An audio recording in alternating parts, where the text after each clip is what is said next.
दोस्तों आज के वीडियो में हम बात करने जा रहे हैं कि क्या हनुमान जी की पूजा करते समय ब्रह्मचर्य का पालन करना ज़रूरी है। आज के वीडियो में हम बात करेंगे कि अगर आप अविवाहित हैं, आपकी शादी नहीं हुई है, तो जब आप हनुमान जी की पूजा करते हैं तो उसमें ब्रह्मचर्य का पालन होना चाहिए या नहीं होना चाहिए और क्या नियम होते हैं। और अगर आप विवाहित हैं, आपकी शादी हो चुकी है और आप घर में दैनिक पूजा पाठ कर रहे हैं, तो क्या आपके जीवन साथी के साथ संबंध बनाना उचित है या अनुचित है। और अगर आपकी शादी हो चुकी है और आप किसी प्रकार का संकल्प लेते हैं या किसी प्रकार का अनुष्ठान करते हैं, तो क्या उस समय में अपने जीवन साथी के साथ संबंध बनाने चाहिए, क्या उस समय में ब्रह्मचर्य का पालन करना चाहिए।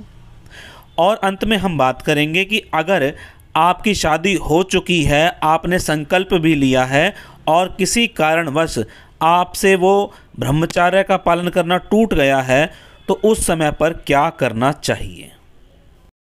सबसे पहले हम बात करते हैं कुंवारे लड़के और लड़कियों की कि अगर आप हनुमान जी की पूजा करते हैं तो क्या आपके लिए ब्रह्मचर्य का पालन करना आवश्यक है। देखिए, ऐसे में आपके लिए ब्रह्मचर्य का पालन करना अति आवश्यक है अगर आप हनुमान जी की पूजा करते हैं तो। लेकिन अगर आपके जीवन में कोई प्रेमी या प्रेमिका है तो इसमें कोई बुराई नहीं है। तब तक बुराई नहीं है जब तक उनके अपने प्रेमी या प्रेमिका के साथ आपका जो मकसद है वो शारीरिक संबंध बनाने का नहीं है। प्रेम भावना रखने में कोई बुराई नहीं है, किसी भी प्रकार के विचार एक दूसरे से शेयर करने में कोई बुराई नहीं है, किसी से कोई सलाह लेने में कोई बुराई नहीं है।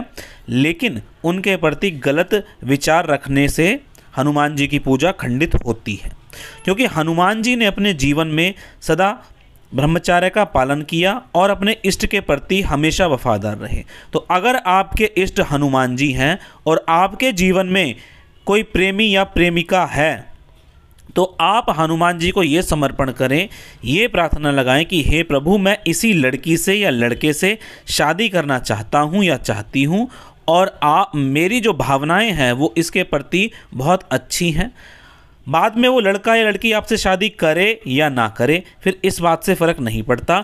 अगर आपके कारण वो रिश्ता नहीं टूटता तो आप ये कर्म बंधन के सिद्धांत हैं, इनसे बचे रहेंगे। लेकिन आप अपनी भावनाएं पूर्ण रूप से प्योर रखें अपने प्रेमी या प्रेमिका के प्रति और कोशिश करें कि अगर ना ही बने तो सबसे ही अच्छा है, ताकि हनुमान जी की पूजा में आपको और सफलता मिले, आपके चक्र जागृत हों, आपका कुंडलिनी जागरण हो और अंत में आपको आत्म साक्षात्कार ज़रूर हो। अब हम बात करते हैं, आप विवाहित हैं, आपकी शादी हो चुकी है और आप अपने दैनिक जीवन में सुबह शाम पूजा करते हैं या दोपहर में भी पूजा करते हैं, किसी प्रकार से कोई मानसिक जाप करते हैं, देवी देवता को किसी प्रकार का भोग लगाते हैं, ठाकुर जी की सेवा करते हैं, किसी अन्य देवी देवता की रेगुलर सेवा करते हैं, आरती करते हैं, किसी भी प्रकार से किसी भी देवी देवता की अगर आप पूजा करते हैं, तो ऐसे में आप अपने जीवन साथी के साथ संबंध बना सकते हैं। इसमें कोई भी बुराई वाली बात बिल्कुल भी नहीं है। आप अपना दैनिक जीवन संबंध बनाते हुए जी सकते हैं, जिसमें देवी देवता किसी भी प्रकार की बात का बुरा नहीं मानते और ना ही आपकी जो दैनिक पूजा है वो किसी भी प्रकार से खंडित होती है। अब हम बात करते हैं, आप विवाहित हैं, आपकी शादी हो चुकी है और आपने किसी विशेष इच्छा के लिए कोई संकल्प लिया है या कोई अनुष्ठान कर रहे हैं। दोनों का मतलब लगभग एक सा ही है। जैसे मान लीजिए आप कोई मंत्र जाप करने जा रहे हैं लगातार अगले 21 दिन के लिए और आपने अपने इष्ट से ये संकल्प लगाया है कि मैं अगले 21 दिन तक 51 माला का जाप करूँगा या करूँगी, या मैं 2 घंटे या 1 घंटे लगातार जाप करूँगी, अमुक चीज़ का भोग लगाऊंगा या लगाऊंगी।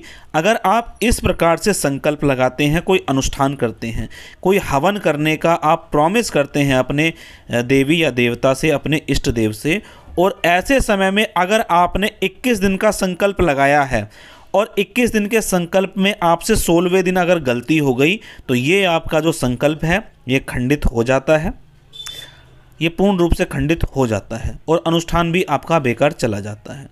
तो अगर आप संकल्प लगाते हैं या अनुष्ठान करते हैं तो ऐसे समय में ज़रूर ब्रह्मचर्य का पालन करें। अपने जीवन साथी के साथ किसी प्रकार के संबंध बिल्कुल भी ना बनाएं।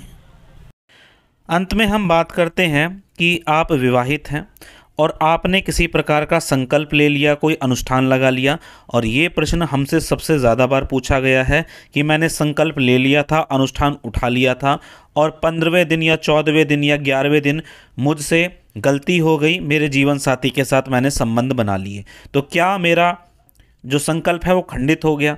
देखिए, तो मैंने पहले ही बता दिया इससे पहले वाली स्लाइड में कि हाँ बिल्कुल आपका जो संकल्प है वो इस समय में खंडित हो गया है। लेकिन अगर आप खंडित हो गया है, क्योंकि बहुत सी बार कुछ माताएं और बहनें होती हैं जो ना चाहते हुए भी उन्हें संबंध बनाने पड़ते हैं, तो उनका ये बहुत प्रश्न रहता है कि क्या मेरा ये संकल्प खंडित हो गया। तो देखिए, संकल्प तो खंडित हो गया, लेकिन ऐसे समय में क्या करें? सभी चीज़ों को अपने इष्ट देवता को या देवी को समर्पित कर दें। अपने इष्ट देव को समर्पित करें और आगे बढ़ें और उनसे ये बोलें कि मुझसे जो भी गलती हुई उसके लिए मैं क्षमा प्रार्थी हूँ, आप मुझे आगे का रास्ता दिखाइए।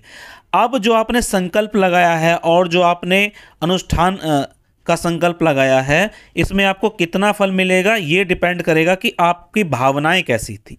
अगर कोई व्यक्ति प्लेजर के लिए, सिर्फ मज़े लेने के लिए किसी प्रकार के संबंध बनाता है तो उस समय में तो देखिए पूर्ण रूप से संकल्प खंडित ही माना जाएगा। लेकिन अगर गलती हो गई तो उस समय में आपके जो इष्ट देव हैं वो इस गलती को निश्चित तौर पर माफ़ कर देते हैं और आपका संकल्प ऐसे समय में खंडित नहीं होता है। और आप अपनी भावनाएं बस प्योर रखें, आपको आपकी इच्छा का फल ज़रूर मिलेगा। अंत में एक चीज़ और कंक्लूड कर देता हूं, वो पुरुषों के लिए है।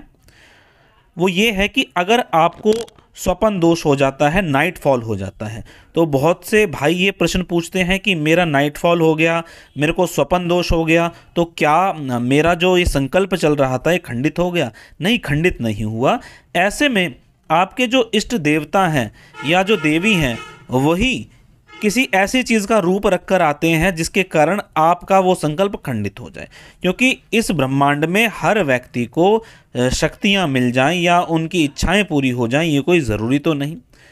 तो ये जो स्वप्न दोष होता है ये भी जैसे जैसे आप अपना जप तप बढ़ाते जाते हैं और अपनी पत्नी के अलावा हर स्त्री को माता, बहन, बेटी के रूप में देखने लगते हैं, या जैसे जैसे आपके मन में ये भावनाएं बढ़ने लगती हैं, वैसे ही आपका जो मन है वो पवित्र होने लगता है और आपको जो स्वप्न दोष की समस्या है ये भी कम होनी शुरू हो जाती है। बिल्कुल ना हो ऐसा नहीं हो सकता। स्वप्न दोष होना कोई बीमारी नहीं है, होता है, सबको होता है, लेकिन संकल्प के दिनों में हो तो कुछ हमारी परीक्षा भी हो रही होती है। तो ऐसे समय में बिल्कुल भी परेशान ना हो कि आपका जो संकल्प है खंडित हो गया है।